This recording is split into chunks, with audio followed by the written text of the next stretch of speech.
अस्सलाम वालेकुम दोस्तों, मैं हूँ स्नोबेल। आज मैं आपको लेकर जा रही हूँ पाकिस्तान के सबसे ज्यादा खूबसूरत तरीन शहर में, मरी।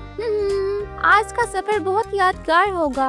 मैं बताती चलूँ कि जैसे ही हम मरी के पहाड़ी रास्तों पर चढ़ने लगे, मेरी सन ग्लासेस के पीछे मेरी आंखों में हैरत थी।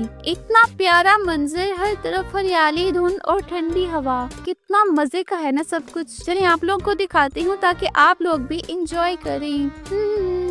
मरी के सबसे खूबसूरत तोहफों में से एक इसके लंबे लंबे से दरख्त हैं। ये मुझे बहुत पसंद है। मैंने जूते उतारे और ठंडी घास पर अपने नरम पंजे रखे। इतना सुकून मिला कि मत पूछिए।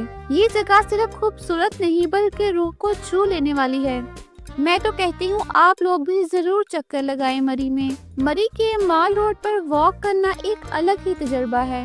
एक छोटी सी चाय की दुकान पर रुकी जहाँ एक मुकामी आंटी ने कहा कि बेटा तुम्हारे बाल तो कितने खूबसूरत हैं।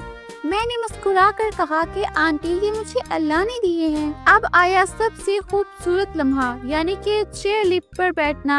मुझे चेयर लिफ्ट पर बैठने का बहुत शौक था। नीचे जंगल और मैं बादलों के ऊपर, ये सब कितना हसीन है। मुझे तो ऐसे लग रहा है जैसे मैं जन्नत में आई हूँ, जैसे मैं कोई इंसान नहीं कोई परिंदा हूँ। ये सब कुछ बहुत पुरसुकून है। अब कुछ शाम हो गई है और सब कुछ इतना प्यारा लग रहा है कि मत पूछिए। मुझे थोड़ी सर्दी लग रही थी तो मैंने एक छोटी सी शाल ली और पहाड़ों को देखा। ऐसे लग रहा था जैसे पहाड़ और दरख्त मुझसे बातें कर रहे हों। रात को एक खूबसूरत से हट में क्याम किया जहाँ लकड़ी की खुशबू, चाय का कप और फायरप्लेस का सुकून था। सब कुछ एक ख्वाब जैसे था। मरी तुमने मेरा दिल जीत लिया। फ्रेंड्स, मरी सिर्फ एक जगह नहीं, एक एहसास है। अगर आपको नेचर से मोहब्बत है तो मरी आपके दिल की धड़कन बन जाएगी। आप लोग अपनी फैमिली और फ्रेंड्स के साथ जरूर मरी चक्कर लगाएं। ये सब बहुत खूबसूरत है। और अगर आपको स्नोबेल पसंद आई हो तो अगले व्लॉग तक इंतजार करें। ओके, खुदा हाफिज।